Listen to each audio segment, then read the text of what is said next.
বিসমিল্লাহির রহমানির রহিম। সমস্ত প্রশংসা সেই মহান আল্লাহ পাকের এবং লক্ষ কোটি দরুদ ও সালাম সেই রাসূলের উপর।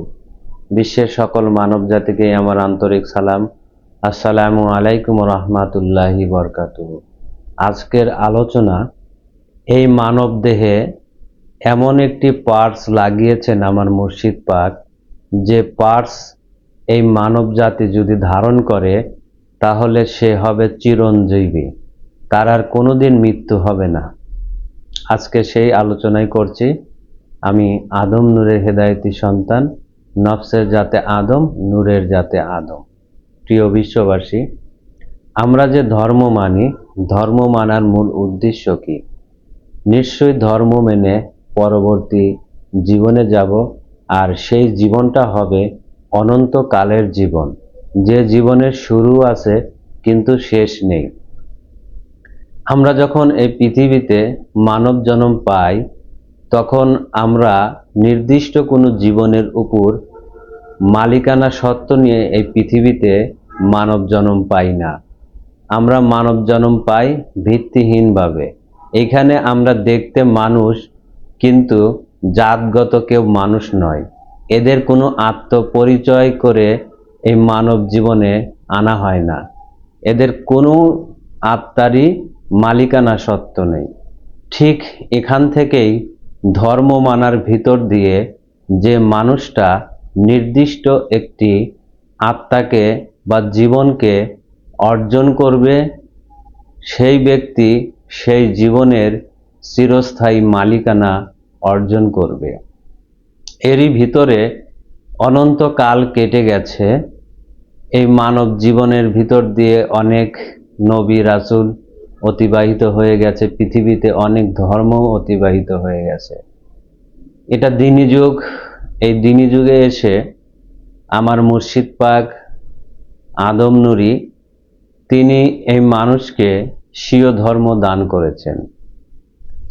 আর এই স্বীয় ধর্ম হলো নিজে একটি জীবনের উপরে প্রতিষ্ঠিত হওয়া, আর সেই জীবনের উপর যদি কেউ প্রতিষ্ঠিত হতে পারে, অনন্তকালের জন্য সেই জীবনটা তার হয়ে যাবে। আর সেই জীবনটা কোনো সৃষ্টির জীবন নয়। যে জীবন দ্বারা এই মানব সুরত হয়, মানব অস্তিত্ব হয়, ঠিক তিনি সেই জীবনের মালিকানা সত্ত্ব নিয়ে পৃথিবীতে আত্মপ্রকাশ করেছিলেন। আজ অনাদিকাল পরে আমরা সেই জীবনের হেদায়েত গ্রহণ করে আমি সেই জীবনের উপর প্রতিষ্ঠিত হয়েছি, সেই পার্টসের উপরে প্রতিষ্ঠিত হয়েছি, যে পার্টস আমার এই মানব ভাণ্ডে এই সমস্ত অস্তিত্বকে ধরে রেখেছে। যে জীবনের উপরে ভিত্তি করে এই অস্তিত্ব টিকে থাকে, ঠিক সেই জীবনটাই আমার দিক করে দিয়েছিল আমার মুর্শিদ পাক। আর আমি সেই জীবন ইবাদতের মাধ্যম দিয়ে আমি আমার করে নিয়েছি। এভাবে প্রতিটা মানুষ ধর্ম মানার ভিতর দিয়ে যদি নির্দিষ্ট একটি জীবনের উপরে প্রতিষ্ঠিত হতে পারে, তাহলে সেই জীবনটা অনন্তকালের জন্য তার হয়ে যাবে। আর সেই জীবনের যে জাতি আছে, সেই জাতির ভিতরে অনন্তকাল তার বাসস্থান হবে। আমরা যে এই পৃথিবীতে ধর্ম মানি, শুধু এই মানুষের জন্য ধর্ম রয়েছে, অন্য কোনো সৃষ্টি জন্য ধর্ম নয়। আর এই মানুষের ভিতর থেকেই যারা ধর্ম মানে, ধর্ম মানা উচিত নির্দিষ্ট একটি জীবনের উপর ভিত্তি করে। আর সেই জীবনটাই হবে আপনার কামাই করা জীবন। এটা কেমন? দুনিয়াগত যেমন লেখাপড়া করেন, সেই লেখাপড়ার যে জ্ঞান, যে আলো, সেই জ্ঞান এবং আলো যেমন কেউ কেড়ে নিতে পারে না, তেমনি এই ধর্মীয় জীবন ব্যবস্থাও এমনই। আপনি এখান থেকে যদি কোনো জীবন অর্জন করেন, সেই জীবন আর কেউ আপনার কাছ থেকে কেড়ে নিতে পারবে না। ওটা হবে আপনার কামাই করা জীবন। আর সেই জীবন বা সেই পার্টস যদি কেউ অর্জন করে, তাহলে সে অনন্তকালের জন্য সেই জীবনের মালিক হয়। আর আমার মুর্শিদ পাক তিনি এমন একটি জীবন ব্যবস্থা দান করেছে, সে জীবন হলো সর্বশ্রেষ্ঠ জীবন।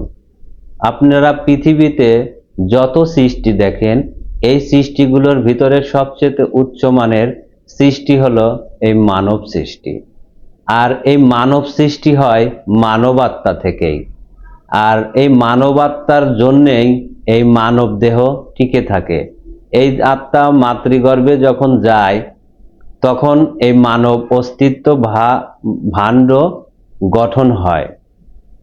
আর এই মানব জীবন আবার বের হয়ে গেলে তখন এই ভাণ্ড মারা যায়, নষ্ট হয়ে যায়, পচে যায়, গলে যায়।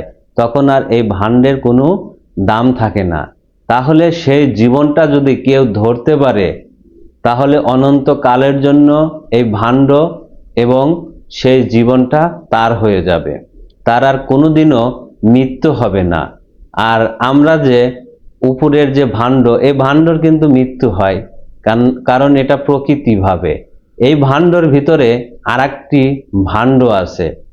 সেই ভাণ্ড আমাদের মতনই রূপরেখা। যদি কেউ নিজের আত্মদর্শন দেখে, তাহলে প্রতিটি মানুষের ভিতরে তার একটি করে আত্মা আছে, মূল আত্মা। সেই আত্মার আকার সূরাতেই তার এই ভাণ্ডের রূপ বা চেহারা হয়েছে। তাহলে সেই জীবনের ভিতরে জীবন, তার ভিতরে জীবন, তার ভিতরে জীবন। এই যে বিষয়বস্তু, এই বিষয়বস্তুই মানুষ জানে না। তারা জানেই না এই পৃথিবীতে ধর্ম মানার ভিতর দিয়ে আমাদের একটি নির্দিষ্ট জীবনে পৌঁছাতে হবে। আমাদের কোনো জীবন নেই। তাই এই মানুষ পরিচয়হীন, পরের কথা নিয়ে, পরের ধর্ম নিয়ে এরা পৃথিবীতে সমালোচনা করে থাকে। এদের নিজস্ব কোনো ধর্ম নেই, কর্ম নেই। অতীতের যে ধর্মীয় গুরুরা যে কিতাব বা গ্রন্থাদি রেখে গেছে, তারা সেইগুলো নিয়েই তার উপরে ধর্ম মানার চেষ্টা করে। কিন্তু সেগুলো যে একটি পথ প্রদর্শক, আর সেটা যে তোমার মানব ভাণ্ডের দিক নির্দেশনা করতেছে। ধর্মটাই হলো মানুষ নিজেই ধর্ম। কারণ আমার ভিতরেই আল্লাহ তাআলা সব কিছু ভরে দিয়েছেন। এই বস্তার ভিতরে বা এই সালাতের ভিতরে বা এই মানব ভাণ্ডের ভিতরেই সব কিছু রয়েছে। তাই এই ভাণ্ডকে টিকিয়ে রাখতে গেলে, অনন্তকালের জন্য এই ভাণ্ডের ভিতর জায়গা করতে গেলে আপনাকে সেই জীবন ধরতে হবে, যে জীবনের জন্য এই মানব ভাণ্ড টিকে থাকে। আর আমার মুর্শিদ পাক সেই পার্সি, সেই জীবনী ধরার জন্য এই পৃথিবীর মানুষকে দাওয়াত দিয়েছেন, আহ্বান করেছেন। আর তিনি ওফাত হওয়ার পরে তার যে হেদায়েতি সন্তানরা, যারা এই নফসের উপরে, নূরের উপরে দাঁড়িয়েছেন, তারা এই পৃথিবীর মানুষকে দাওয়াত দিয়ে যাচ্ছেন। কারণ এরা ব্যতীত, এই আদম নূর বা আদম নফসের মালিক ব্যতীত এই নফস কেউ ধরার হুকুমত দিতে পারে না।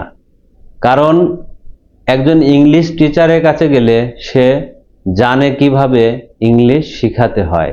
একজন বাংলা শিক্ষকের কাছে গেলে সে জানে কিভাবে তাকে বাংলা শিখাতে হয়। আর এই মানব আত্মাকে অর্জন করতে গেলে নিশ্চয়ই সেই মানব গুরু বা সেই আদম নফসের গুরুর কাছে যেতে হবে।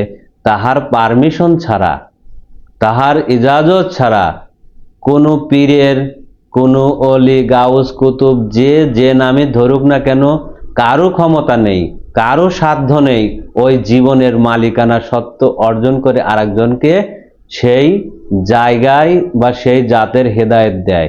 এই জাতের হেদায়েত একমাত্র এই জাতের মালিকানারা দিতে পারে, অন্য কেউই দিতে পারে না। আর এই ধর্মীয় ইজাজত, পারমিশন এত নিখুঁত যে জাতের পারমিশন ছাড়া ওই জাতের ঘরই কখনো খুলবে না, ওই জাতে কেউ পৌঁছাতেই পারবে না। এটাই মহাসত্য। এই বলে আমি আমার বক্তব্য শেষ করছি। সুবহানাল্লাহি ওয়া বিহামদিহি, সুবহানাল্লাহিল আযীম। আসসালামু আলাইকুম ওয়া রাহমাতুল্লাহি ওয়া বারাকাতুহু।